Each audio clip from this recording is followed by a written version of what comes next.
Vous le connaissez pour sa parole. Vous le connaissez pour sa sagesse. Vous le connaissez parce qu'il s'appelle la bibliothèque.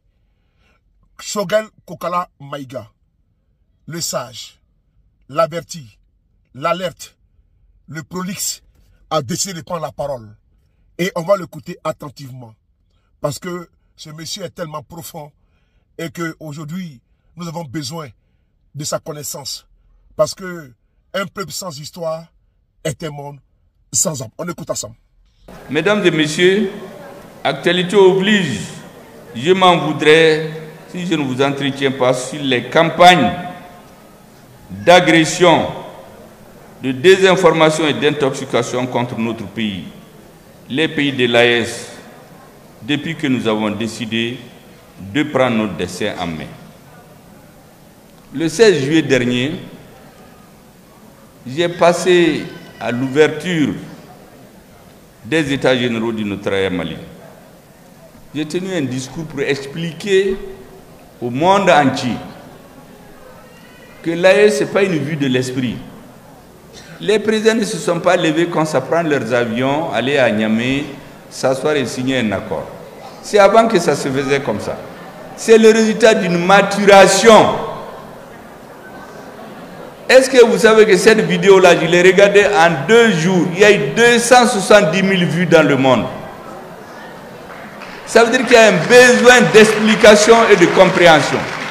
Parce qu'on a intoxiqué les gens. Ah oui, des militaires se sont retrouvés pour mettre en place une confédération. Ça, c'est la campagne dans le monde. L'autre jour, il y a un ami qui m'envoie la même vidéo d'un pays européen où un conseiller du président, après avoir vu cette vidéo, est venu lui dire « Mais moi, je ne savais pas que c'était comme ça. Tout ce qu'on nous disait n'était pas vrai. » J'ai dit « Mais parce qu'on trompe les gens. » Donc notre rôle, c'est de sensibiliser les populations pour que les gens comprennent ce qui se passe dans nos pays. C'est l'exemple même que je disais, quand un militaire tire, il tire 1 ou 2 personnes, mais quand vous parlez pour expliquer quelque chose, c'est des milliers de personnes que vous atteignez en même temps. J'ai dit cela pour que les uns et les autres comprennent qu'en ces moments précis, nous devions nous engager contre l'intoxication, contre nos forces de défense et de sécurité. Savamment orchestré par qui nous savons et ses relais dans le monde entier. Nous devrions à chaque instant rester vigilants et continuer à déconstruire le narratif qui consiste à dire que nous ne sommes pas capables de nous prendre en charge. En tous les cas, en ce qui me concerne, vous l'aurez constaté depuis des mois, je ne rate aucune occasion pour rappeler l'importance de connaître notre histoire pour construire notre futur. Cela passe avant tout par la déconstruction mentale, la déconstruction et la décolonisation des esprits. Partout où je passe, je rappelle le rôle éminemment et crucial de nos forces de défense et de sécurité, de nos vaillants soldats qui, nuit et jour, sous le soleil ardent, sous la pluie, sous le froid glacial dans le nord, sans repos, loin de leur famille, se battent au prix de leur vie pour que nous puissions nous réunir comme cet après-midi. Et c'est pourquoi je vous demande, et par-delà à toutes les Maliennes et à tous les Maliens, de vous joindre à moi pour prier pour les autorités de la transition et saluer la bravoure de nos forces de défense et de sécurité qui ont restitué à notre peuple son honneur, sa dignité, sa souveraineté. Notre pays, mesdames et messieurs, a aujourd'hui recouvré sa dignité. Tous les Africains sont en train de nous regarder. Tous les Noirs, partout où ils sont, même dans les pays lointains, regardent et espèrent que le Mali réussisse. Même au moment où nous réunissons ici, nos soldats sont en train de se battre contre les hors-la-loi, souvent au prix de leur vie. C'est pour cela que je les appelle les monnaies Bodéon. Certains pensent que c'est pour flatter. Ça, ce n'est pas de la flagornerie. Où est monnaie de Boana?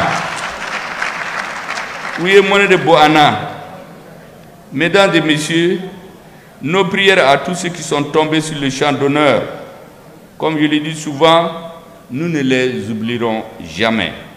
Nous ferons en sorte que leurs descendants soient fiers d'eux.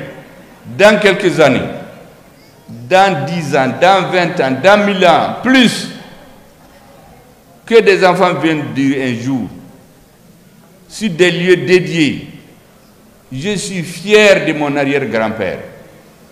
Je suis fier de mon grand-père, de mon père, parce qu'il a donné sa vie pour que je puisse venir aujourd'hui me recueillir fièrement quelque part. Dans tout ce que nous faisons, mesdames et messieurs, pensons à eux. Ils ont besoin de notre soutien en tout lieu, en tout moment. Ils ont besoin de savoir que nous sommes derrière eux dans une union sacrée. Le message aux femmes, je l'ai toujours dit. Je l'ai dit à la prise de la ville qui est... C'est quoi? La grande ville qu'on a prise avant Tombouctou. C'était Ber. Ça n'a pas été facile. Parce que les adversaires du Mali ont dit à tout le monde que les dirigeants maliens sont en train de fanfaronner. Ils ne pourront pas chasser les forces étrangères. Ils ont mis toutes leurs forces à Ber. Effectivement, il y a eu plusieurs assauts.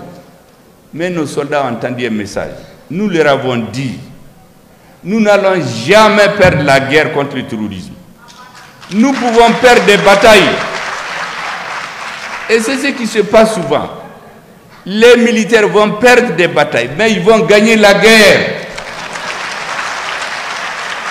Nous allons la gagner parce que notre combat est juste. Historiquement, politiquement, nous allons gagner. Tinzawaten, on a perdu une bataille, mais nous allons gagner le combat. Tinzawaten sera malien. Tout le Mali sera malien. Et c'est pour cela, mesdames et messieurs, je voudrais lancer ce message à nos soldats. Soyez fiers. Ceux qui vont tomber, vous ne mourrez pas pour rien. Vous mourrez pour votre peuple. D'autres vont mourir dans les hôpitaux ici à Bamako. On ne sait même pas qui sont-ils. Mais vous, on va vous se rappeler de vous un jour. Ceux qui seront partis, vous aurez donné votre sang pour que nous soyons dignes, pour que nous puissions parler. Nous sommes dans cette salle aujourd'hui, mais à Tinzawaten, on ne peut pas faire une salle comme ça, faire des réunions. C'est parce que certains sont en train de se sacrifier là-bas. Ils ont droit à tous les honneurs et le soutien nécessaires. Le soutien de leur grand-mère, de leur mère, de leurs femmes, de leurs enfants, de tous les Maliens. Vous gagnerez cette bataille-là, Inch'Allah. Nous allons la gagner. Toute la région de Kidal, toute la République du Mali va revenir dans le giron de l'État malien. Inch'Allah. C'est l'armée malienne qui le fera parce que son combat est juste. Les quelques images de propagande que nous voyons sont destinées à nous démoraliser. Ils ne réussiront pas, ils ne connaissent pas les Maliens. Nous avons perdu des milliers d'hommes. Cela ne nous a pas empêchés d'avancer. Et nous allons continuer à avancer. Comme je l'ai dit, ce combat, nous l'allons gagner. Je voudrais aussi saluer nos amis. Vous savez, on dit trivialement, on connaît les amis dans les difficultés. Moi, j'ajoute, les amis, c'est comme des étoiles. On les voit dans l'obscurité. Lorsque tout est sombre, c'est en ce moment que vous voyez les étoiles. Les amis sont comme ça. Ceux qui sont avec nous aujourd'hui doivent savoir qu'ils sont avec un peuple qui ne va jamais les oublier. Nous ne sommes pas un peuple d'ingrats. Ceux qui versent leur sang aujourd'hui pour le Mali, leur peuple, leur gouvernement, leurs dirigeants doivent savoir qu'ils sont morts pour un grand peuple. Ils sont morts pour sceller notre amitié à jamais. Parce que nous avons besoin de sortir de cette situation de vassalisation dans laquelle certains voulaient nous maintenir. Et nous sommes conscients que c'est avec l'appui de nos amis que nous allons réussir cette bataille qui est incertaine. C'est pour cela que je dis, qu'on ne va jamais les oublier. Ils n'ont pas à se décourager. Cette bataille-là, la main dans la main, nous allons la gagner. Nous allons prendre la totalité du Mali. Inch'Allah. L'autre message, c'est à la classe politique. J'ai vu sur des réseaux des gens qui à peine se réjouissaient de certaines images macabres qu'ils voyaient. Faites attention. On est en train de nous manipuler tous. Nous sommes faits. Ne vous laissez pas manipuler. On veut vous maintenir dans l'esclavage. J'ai vu des communiqués de certains partis. On le fait signer par une personne qu'on ne connaît même pas. On dirait que les grands chefs qui sont connus ont honte d'avoir leur signature sur les déclarations. Moi, j'ai lu les déclarations de tous les partis. Ayez le courage de soutenir votre armée. L'armée va au-dessus des gouvernements. Quel que soit celui qui viendra au pouvoir, il aura besoin d'une armée forte. Et donc, mon message à la classe politique, soyez tous solidaires dans une union sacrée de notre armée. La récupération de Tizawaten n'est pas une histoire de Assimi Goïta ou de Choguel Maïga ou de leur gouvernement, ou de Sayo Kamara. C'est une affaire du Mali. Si Tizawaten est récupéré, si le Mali est récupéré aujourd'hui, dans 5 ans, dans 10 ans, dans 20 ans, dans 30 ans, c'est d'autres hommes qui seront là. Mais ils vont s'occuper du développement. Parce que le pays aura été pacifié et unifié. Je voudrais dire ensuite à ceux qui soutiennent les terroristes de faire beaucoup attention. Nous avons des grandes leçons qu'on a tirées de l'histoire. Les dirigeants passent, les peuples restent. Aucun mouvement terroriste ne peut s'épanouir, s'armer, s'équiper, attaquer une armée régulière si elle n'a pas une base arrière. Ceux qui servent de base arrière aux terroristes, qu'ils fassent attention, qu'ils méditent les leçons de l'histoire. C'est vrai, souvent entre les États, il n'y a pas de reconnaissance. Mais le peuple malien est un peuple béni. Tous les dirigeants, tous les pays qui se mettent dans des complots pour déstabiliser le Mali, à la Toutoui, ou Bassara, ils vont le payer. Nous avons vu ici des dirigeants qui ont voulu faire du Mali leur fonds de commerce politique pour tirer au pouvoir, je ne vais pas les citer. Où est-ce qu'ils sont aujourd'hui? Portés disparus, à la Kahinoula. Il y a des dirigeants qui font des combinaisons. Moi, je sais que leur peuple n'est pas là-dedans. C'est des dirigeants. Les peuples ne sont pas dans ces combinaisons-là. Faites attention. Laissez-nous tranquilles. Celui qui ne nous laisse pas tranquilles, Dieu va le punir. Je suis convaincu de cela. Et d'ailleurs, ces 30 dernières années le montrent. Tous ceux qui se sont mêlés de la guerre au Mali, même quand ils se prétendent être des amis, ils l'ont payé. Et ceux qui sont dans ce jeu aussi vont le payer. Inch'Allah. Parce qu'ils font une mauvaise guerre. Certains font de l'ingratitude historique et politique. Les terroristes qui viennent détruire le Mali ne doivent pas avoir certains pays comme point de repli. Parce que ces mouvements ne peuvent pas prospérer s'il n'y a pas de pays de repli. Faites donc attention et laissez-nous en paix. Mesdames et messieurs, le président de la transition nous rappelle souvent que le peuple est le centre de gravité de notre gouvernance. Faisons en sorte que chacun de nous, à son niveau de responsabilité, puisse avoir comme credo le peuple comme centre de gravité. Nous devions être exclusivement au service du peuple. Quand les dirigeants passent, comme je l'ai dit tantôt, les peuples restent. Comme je l'ai souvent dit, dans un pays, si vous voulez que le pays soit stable, il y a 3 repères. Vous avez Dieu, qui est pour tout le monde. Vous avez le peuple et les lois. Quand les lois ne sont pas bonnes, on les change. Ne travaillons pas en dehors des lois.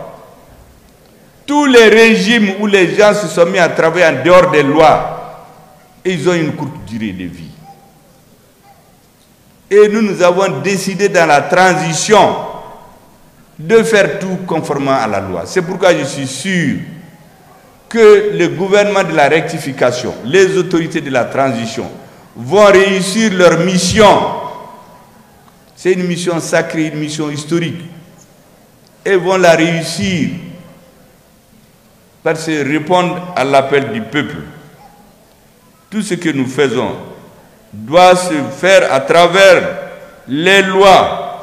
Les humains, mesdames et messieurs, ont toujours un agenda. Mais Dieu a son agenda qui coïncide souvent avec celui des humains. Mais souvent il ne coïncide pas. Mais c'est toujours l'agenda de Dieu qui s'impose. Dans un pays que je ne vais pas citer, les gens se croient tellement puissants. Toutes les combinaisons du monde ont été faites. Même des avocats ont été mis en prison. On a violé les lois avec l'appui de certaines puissances étrangères. On n'a jamais entendu parler de la CEDEAO, mais Dieu a imposé son agenda. Le lendemain, on a assisté à une fuite sans honneur. La grande leçon pour tous ceux qui se mettent contre nous, c'est de retenir notre peuple est aujourd'hui conforme à l'agenda de Dieu. C'est Dieu qui a voulu que cette équipe arrive à la tête du pays. C'est Dieu qui a voulu que nous enlevions ces lunettes de bois, en bois là, pour nous émanciper, pour recouvrer grâce à l'appui et au soutien de notre armée et de ses dirigeants la dignité du peuple malien. La fonction d'un gouvernement, c'est de faciliter, accompagner et créer les conditions pour l'émergence de l'excellence. C'est cela que le gouvernement de transition est en train de le faire sous le leadership. Certains disent éclairé, mais ça c'est de l'ancien système. Le leadership c'est largement suffisant parce que c'est aux résultats qu'on juge. Ceux qui étaient éclairés là, il y a beaucoup qui sont allés dans la brousse. Le nôtre là, il fait son travail et les choses sont claires pour tout le monde. Sous le leadership du président de la transition, le colonel Assimi Goïta. Mesdames et messieurs, pour terminer, je voudrais réitérer la gratitude du gouvernement aux délégations ministérielles venues du Burkina Faso, du Niger, autrement dit des pays de l'AES. C'était plus simple d'ailleurs. Désormais, on ne va plus citer des pays, on dira seulement les pays de l'AES et de notre République sœur de Guinée pour la participation à la cérémonie à côté de leurs sœurs du Mali.